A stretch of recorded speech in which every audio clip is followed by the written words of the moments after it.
recherche porte sur le développement d'une approche schizoanalytique de la bande dessinée.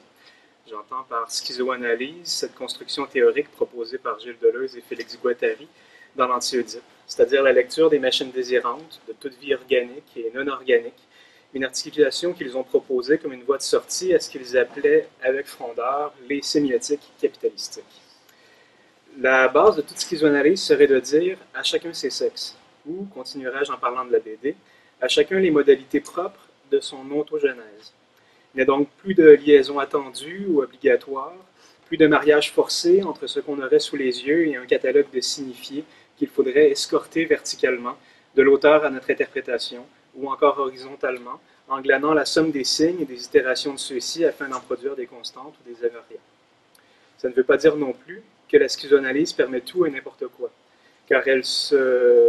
n'est pas sans règle. C'est seulement qu'à la différence des approches les plus usuelles de la BD, elle se fonde sur un constat principiel, à savoir que tout n'est que du désir et du social, du socius, et que toute approche d'un sujet donné, qu'il soit individu ou médium, se fait transversalement à tout procès d'intention vertical et à tout catalogue horizontal de signes arbitraires.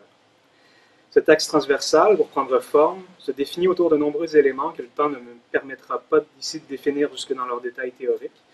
comme les univers de valeurs et de références qu'ils traversent, comme les territoires existentiels et graphiques de la BD sur laquelle elle s'inscrit. Mais au moins d'aborder ce qui me semble la part la plus essentielle de cette approche machinique de la BD. À la base de toute schizoanalyse, il y a donc des machines désirantes. Ces machines qui usinent et convoient des désirs et qui permettent à la BD de fonctionner dans ses interstices, dans ces points aveugles qui produisent, génèrent et induisent du mouvement, de l'action, de la parole, du bruit et des métamorphoses graphiques et spatiales de toutes sortes. Ces machines matérialistes, fixées sur ce que le lecteur a sous les yeux, ne cherchent jamais à montrer le ce que ça veut dire sémiotique de l'art séquentiel, mais bien son comment ça marche schizoanalytique, permettant d'emblée de poser des questions qui permettent d'articuler une forme d'ontologie de la bande dessinée. La seconde chose à retenir de ces machines, c'est qu'elles n'usinent pas du désir, elles en produisent. Ce qu'elles usinent, c'est plutôt un flux illémorphique, du grec ilé, et qui se traduit comme la continuité pure qu'une matière possède en idée. Autrement dit, c'est le flux matériel de l'idée.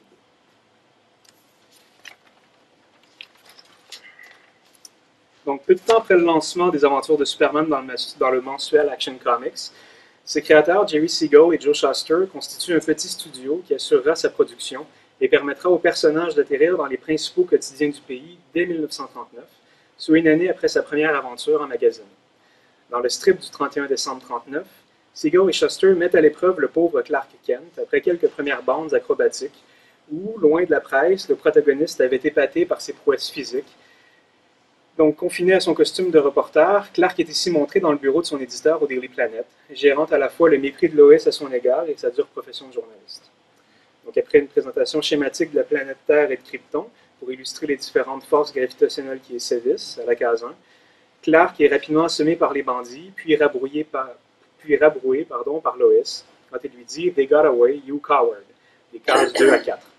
Il entre et tombe sur Mme Jasper, qui fait état de la mystérieuse disparition de son époux après son embauche par une firme de travailleurs contractuels, dans les cases 5 à 8.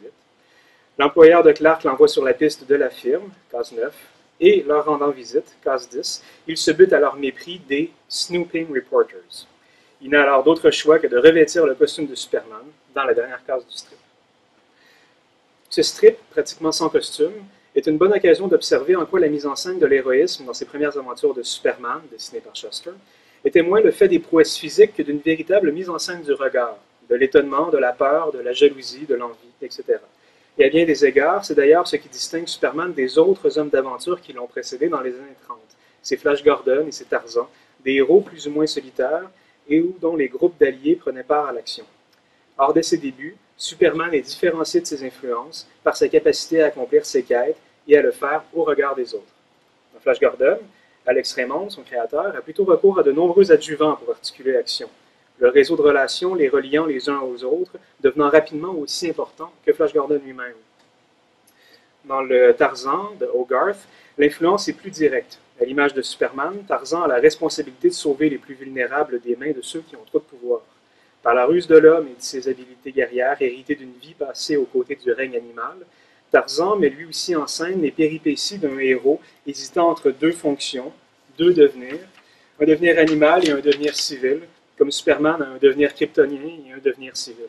un tiraillement schizo par où convergent leurs machines désirantes respectives. Quant à Shuster, il instaure des lignes de tension scopiques qui viennent rapidement mythifier Superman et ses capacités surhumaines par le biais de regards lancés ou de regards croisés. Si l'on revient à l'exemple de cette bande de 39, le regard y donne bien des axes de lecture. Donc ici, Lois Lane est confinée dans le rôle du témoin, suppliant à Clark d'agir. Étonnée par la tournure des événements lorsqu'il est frappé, elle ne s'ingère jamais dans le flux de vitesse conduit par ces deux cases. Elle demeure en retrait, dans une posture relativement identique, quand elle pourrait soit se défendre, se protéger ou s'enfuir. Traçant une seconde ligne de tension scopique, sexuelle, alors que les yeux rivés sur Clark, elle passe, par la modulation de son regard, du stéréotype de la femme en détresse à celui de la femme intransigeante face à l'indolence du reporter. La case suivante est tout aussi éloquente, puisque pendant que Lois rabroue Clark et que celui-ci s'explique à elle et à nous par la parenthèse, les bandits fuient au loin. L'action menée dans ces trois cases est pour ainsi dire triple. La première, dans ces trois cases-là, la première est le fait d'un flux de vitesse qui se rapproche de nous et s'éloigne rapidement et qui, le temps d'un coup sur la tempe, dilate le temps de l'action.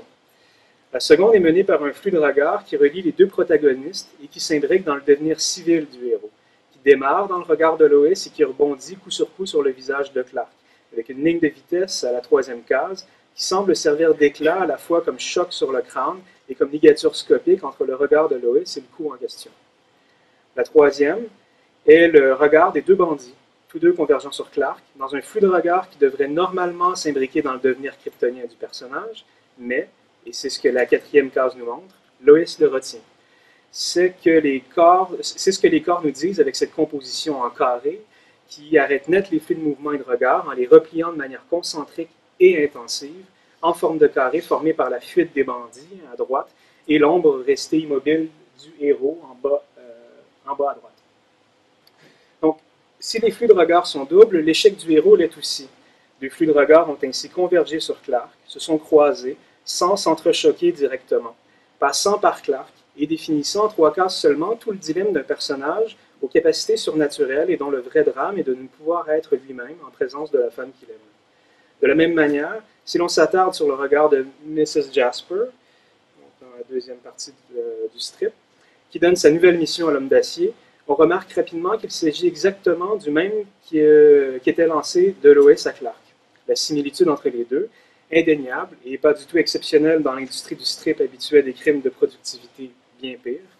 révèle plutôt à quel point, là encore, dans cette scène de bureau, sur trois cases de suite, sur lesquelles se tend le flux de regard de Jasper vers Clark, ce dernier se module au fil du découpage, suivant pourtant toujours cette même direction gauche-droite, gardant une force d'inertie par le pivot constant de la tête de Jasper, par le resserrement patient de l'échelle de plan, jusqu'à ce que dans la troisième case, il puisse se conclure sur cette pose classique, parfaitement composée, où le fluide hémorphique du regard de Jasper s'inscrit à la fois dans la construction du devenir civil et du devenir kryptonien de Clark Kent. Donc c'est en ça, comme pour Tarzan avec son devenir civil et son devenir animal, que les machines désirantes peuvent usiner des flux qui transitent par le héros, notamment parce que toute composition de Shuster, tous ses doigts, toutes ses actions posent constamment la ligne imaginaire qui relie deux regards comme point d'équilibre de la composition des cadres, mais aussi comme vecteur principal des devenirs contradictoires et mutuellement exclusifs qui caractérisent un héros qui s'interdit sa double identité, laissant au regard des autres, car c'est bien leur regard qui peut transformer Clark en Superman et Superman en Clark au sein d'une même case, le soin de nous démontrer ce qui, à force d'usinage, peut constituer une ontologie de Superman.